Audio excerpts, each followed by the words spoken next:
Bonjour à tous, aujourd'hui une petite vidéo pour vous rappeler un peu le vocabulaire sur les mélanges et limiter les confusions pour vous. Donc ça va se présenter sous forme de carte mentale. Tout d'abord dans les mélanges il y a 4 grandes catégories qui se redécoupent un peu en 2 parties.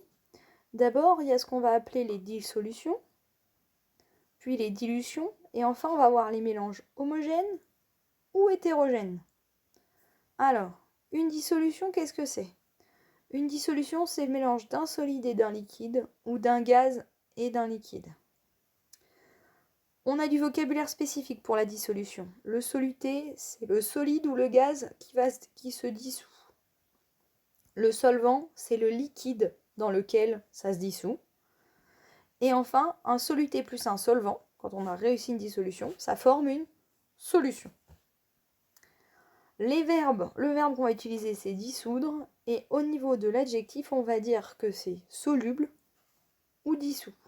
Il faut toujours préciser dans quel solvant, puisque quelque chose qui va être soluble dans l'eau ne va pas forcément l'être dans l'huile, etc. Donc je vous rappelle, en science, on est précis. Du coup, on en arrive au deuxième point, la dilution. Qu'est-ce que c'est la dilution ? La dilution, c'est le mélange d'un liquide avec un autre liquide.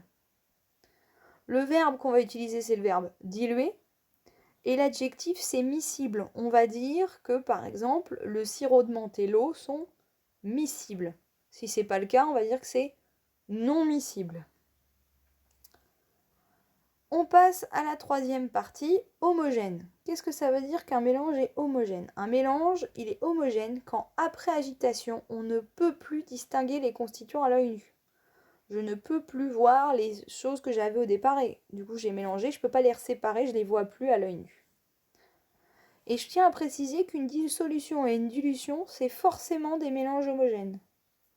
Si ça se dissout pas, c'est pas une dissolution. D'accord ?